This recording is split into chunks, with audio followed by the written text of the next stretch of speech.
Well, let's get a word now from the president of the ATM movement in South Africa, Member of Parliament, Mr. Vuyo Zungula. Thank you so much indeed for joining us.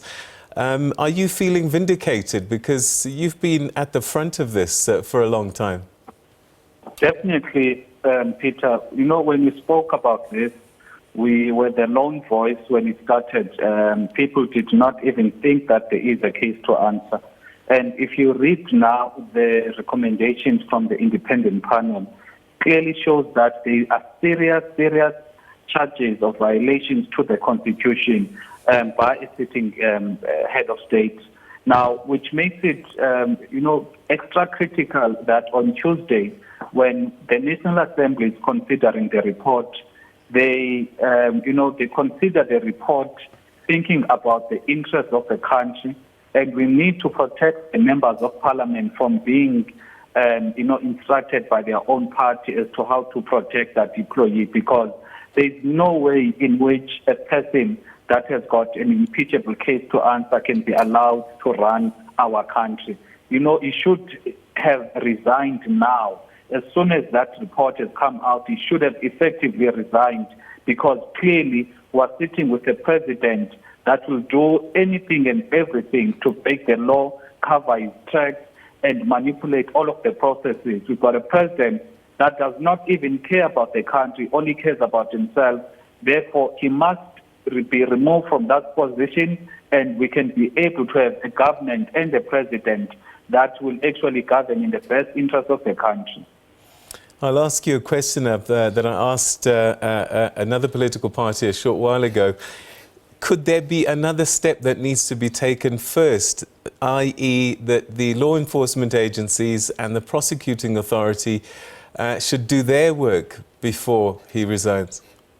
Not at all, not at all. Look, the Hawks, the Office of the Public Protector and the other institutions, they are headed by people who are appointed by him as president. Now, all of these institutions, for example, SARS, the president has outright said that was a transaction which is by sale of animals. Now, if that money was not known by the Reserve Bank, SARS would not have known. But even now, we do not hear anything from SARS to affirm that the applicable taxes were paid and that trust is tax compliant. Now, Parliament is mandated by the Constitution to hold the executive accountable. Therefore, what is extra nice about Parliament is that we are not serving in Parliament at the behest of President Ramaphosa. Therefore, this independent panel, again, particularly because it was headed by a retired judge who will not beg anything, who did not use this, panel to audition to be a Chief Justice. That is why he was able to make a fair and a thorough conclusion.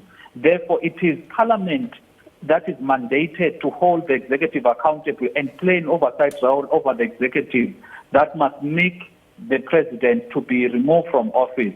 The other institutions, because this has been in the public domain since June already, we've had nothing from the Hawks, nothing from the Office of the Public Protector.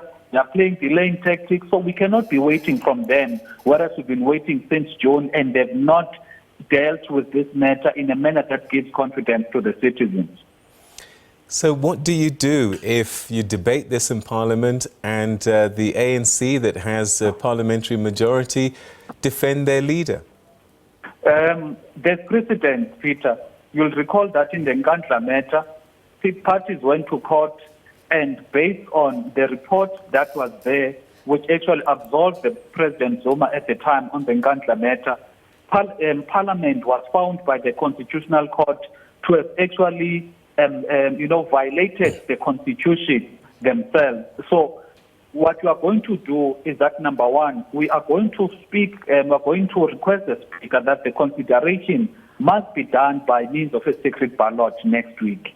Then that is the only way in which we are going to guarantee that members will indeed vote with their conscience, and there is nothing that is going to happen to the members should they decide to defy their party instructions. All right. So I suppose what you're saying is that this is now the end for President Ramaphosa, one way or another. Peter, as soon as this report came out, he should have just made his resignation known.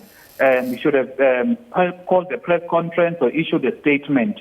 Because, Peter, you cannot be a president that has got an impeachable case to answer and you want to be the president and you want to be respected by all society, whereas an independent panel has found that we have seriously violated the Constitution, we have seriously committed serious misconduct. So there is no reason for Mr. Ramaphosa to remain the president tonight. He should tomorrow resign. He should resign either tonight or tomorrow. Then all of the processes of Parliament will ensue, and most importantly, South Africa will have a president that will govern in the best interest of the country, not a president that is stuck between, running his private empire and being accused of money laundering, selling animals, and with foreign currency which is not declared. So we do not need that type of a leadership as it stands with the multitudes of problems we face as a country. Mr. Zungula, thank you very much indeed for joining us and sharing your thoughts with us about this report. Thanks for your time.